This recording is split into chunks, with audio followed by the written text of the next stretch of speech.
Sinisikap ng Navotas LGU na mas mapabilis ang pag-apula sa nasusunog pa ring Navotas landfill. Tapos na ngayon ang kalsadang nagkokonekta sa landfill at mainland at pwede nang daanan ng mga heavy equipment.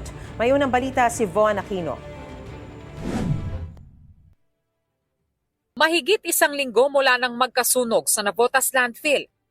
Natapos na rin ang daan na magkokonekta sa mainland at sa landfill para maipasok na ang mga heavy equipment, dump trucks at panambak na lupa. Yung papuntang Obando, medyo malakas pa rin papunta doon. Mas nabawasan naman yung mga apoy ngayon tsaka yung usok. Malaking difference. Ayon kay Navotas Mayor John Ray Tiangco, sinisikap nilang mas mapabilis ang operasyon para tuluyan ng maapula ang sunog. Ang ilang lokal na pamahalaan sa Metro Manila, pinag-iingat pa rin ang kanilang mga nasasakupan dahil sa unhealthy hanggang acutely unhealthy na kalidad ng hangin, batay sa pinakahuling datos ng DENR Air Quality Index.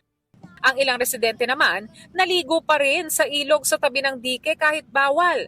Tanaw rito ang nasusunog na landfill at kapag umihip ang hangin patungo sa direksyon ng ilog, nalalangkap nila ang usok. Dito lang libre. Walang bayad. Pero hindi kayo natatakot tayo noon, laki nung ano. Hindi, layo naman yun. Layo. Paano kayo pag pumunta rito yung usok, ano gagawin nyo? Wala, langoy-langoy lang.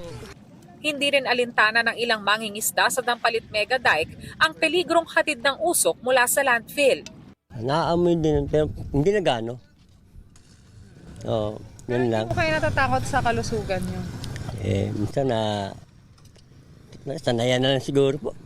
Itong unang balita, Von Aquino, GMA News.